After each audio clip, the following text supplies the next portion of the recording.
патент аз байн бурда шавад. Бояд ҳар яки мо анам хеле ҳисси ҷавонмардӣ ва ҳисси ватандӯстӣ дошта бошем. аз хоҳиши худтон вобаста ҳар кореро ки мекунем.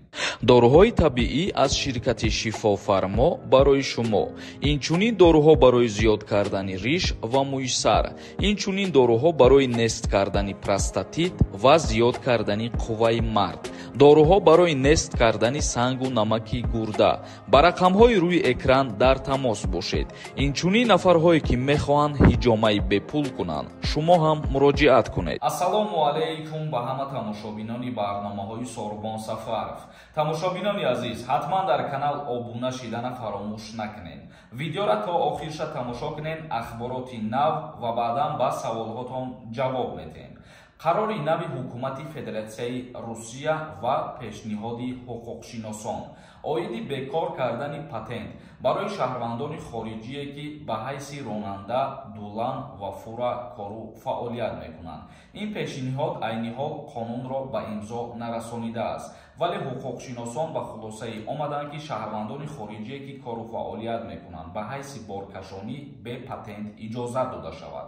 яъне ки дар Федератсияи Русия пешниҳоде карданд ба ҳукумати Русия шаҳрвандони хориҷие ки қарор доранд дар Русия кору фаъолият мекунанд ба дулан ё ки фура боркашонӣ мекунанд, барои ана ҳамин нафарҳо хостанд ки патент аз байн бурда шавад ва ин пешниҳод айни ҳол қабул шидагӣ нест ва қонуншан ба имзо расидагӣ нестае, вале гуфтанд ки як тасмими бениҳоят хуб мебошад агар ки барои ана ҳамон нафарҳое ки дулан ҳай мекунанд ё фура ҳай мекунанд аз Россия ба дигар ҷойҳо бор мебаранд ё ки аз дигар ҷойҳо ба Россия бор медоранд. мисол гуфтанд ки барои ҳамино патент аз байн бурда шавад ва интизор меравем ки қонун ба имзо мерасад ё ин ки не. ҳар чизе кишид худо хоҳад ба шумо боз хотиррасон мекунем. тамошобинони азиз, акнун мегзарем ба қисми хондани комментарияҳо. тамошобинони азиз, аз ҳаматон як эҳтиромона хоҳиш мекунам ки дар ҳамин видео дастгирӣ карданатона нишон битен. ман боварӣ дорам ки сухани мара бисёри нафарҳо, бисёри тамошобино қабул мекунанд, дар замин намемонанд. ай конкурси ман ҳамагӣ 2800 донаи дигар билет мондагиае. чӣ хеле ки хитон медонед, ман рӯзи 8 финал мондагиам. ба 1000 рубл 10 та билетон метиҳем, ба 2000 рубл 20 дона билетон метиҳем. нархи як дона билет 250 рублай. номерои ватсапе ки дар рӯи экран дидесен, дар ҳамин номерои ватсап картаи Сбербанк ҳастае. карта ба номи Мунис Хуршедович мебирояд. сумтона дар карта партоен, дар ҳамин ватсап чектона роӣ кунед, билети шумо меояд. ман боварӣ дорам ки сухани мара дар замин намемонед. 75 дона приз мондагием, 5 мошинаи конвертои пулияй, телефон. ҳаракат кунед, бадроен билет бихарем. ҳаматонда муваффақият. як кас нависонда: ассалому алайкум бародар, патенти ман моҳи октябри соли 2022 аннулировад шид. ман боз метавонам аз сари нав патент кунам, яъне моҳи майи соли 2023 равам илтимос ҷавоб диҳем. агар ки шуморо депортатсия кардагӣ набошанд, бале вақте ки Россия рафтӣ аз сари нав патент карда метавонӣ.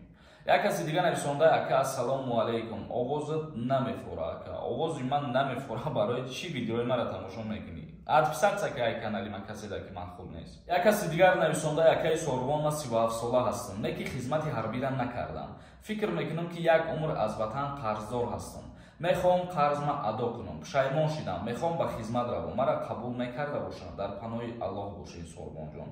фикр мекунам ки синни 37 солагӣ да қабул намекунанд, вале ана хеле патриотҳо агар бисёр бошанд, ку боварӣ дорам ки ватани мо рӯз то рӯз пеш рафтан мегирад. бояд ҳар яки мо ана хеле ҳисси ҷавонмардӣ ва ҳисси ватандӯстӣ дошта бошем. ҳамроев нависонда: ака ман дар Россия зан дорам, ЗАГС дорам, да кӯдак дорам. Тоҷикистон бирам хизмат мебаранд ман? не, намебаранд. нафарҳое ки соҳиби 2 фарзанд мебошанд, фарқ надорад шумо дар куҷо ЗАГС кардагиен, дар Тоҷикистон шуморо ба хизмати ҳарбӣ даъват намекунанд. малик нависонда: ба ҳар яки мо аз мошинҳо насиб гардона Аллоҳ, омин. خداوند نصیبتون بگردونه. هر کسی که از کنکورسی ما بلیت خریدگین کسی چیز میبره آشی جان شود. یک کسی دیگر نویسنده السلام علیکم اکا در روسیه کودک تولد شود. چخیل باید شهروندی روسیه بگیری از پشتی کودک. همین را خشرو فهمون اکا جان. وقتی که در روسیه فرزنددار میشین شما در حالتی که فرزند شما با سن 18 سالگی برسه بعدا میتونین که چرس کودک شهروندی روسیه را بگیرین. امیر نویسنده السلام علیکم اکای سوربون اکا همین تاکسیستا گارانتی نده отвечать کردن نمیتونن اکا در بدید نیستم نه که من رفتم در اومده نتونستم. هر چیزی را که ما توصیه میتیم یک چیز دیگر هم شما فراموش نکنین که با اندیشه و با مفکوره خودتون هر یک انسان با عقل خودش کار میکنه. ما مثال هیچ کس مجبور نمیکنیم که در همون تاکسی گفتگی ما بریم بشینین. شما میرین میبینین شما زنگ میزنین مراجعت میکنین از خواهش خودتون وابسته هر کاری را که میکنین. یک کسی دیگر نویسنده السلام علیکم اکای سوربون از 1 ایون تاجیکستان بیام ابلوا تمام میشود 27 دا الکی تمام میشود دعوت کنی به خدمت. سمیرов نویسنده السلام علیکم اکا امیدوارم که ساز و سلامت میباشین. الله همیشه قوت درمان بده که همیشه در خدمت غریبان باشین. اکا جان همین امنیستیا کیسر میشود التماس اتوید بتین.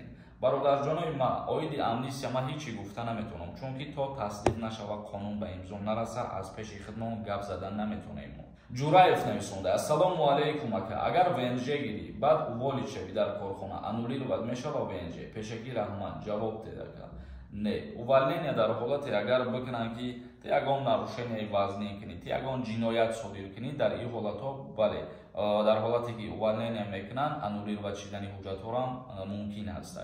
یک کسی دیگر نویسنده سلام برادر جان من دوینوی گражданин حاضر من همراهی اویلام و 3 کودکم در روسیه قرار دارم. مرا با خدمت دعوت نمیکنن من خدمت نکردم التماس جواب گردانید رحمت برادر جان. 3 فرزند داشته باشین در وین اوچاتی روسیه شما را داخل نمیکنن. اگر برای مقصد ابلوای روسیه در نظر داشته باشی دعوت نمیکنن شما را. یک کسی دیگر نویسنده ایکجا فهمیم که کامنتری کی بسیار نمیشه سوربون با پیش برد. در ویدیوی главный конкурс ویدیوی старт ما گفته بودیم که کامنتری بسیار بنویسین پریز میگیرن او را ما با پروگرام یا که با کامپیوتر حساب میکنیم یا که رنگی اودافینه چخیلی که دیده بودین چشممون بسته بودیم بالاتر و انا بعدا با چلیک پایان کردیم یک کسا ویبر کردیم ایده زیاد چیزی نمیشه و فکر میکنم دیگر. تماشابینان عزیز ویدیو را جنبست میکنیم تا نوارهای آینده خداوند همه ما و شما را نگهبان باشه.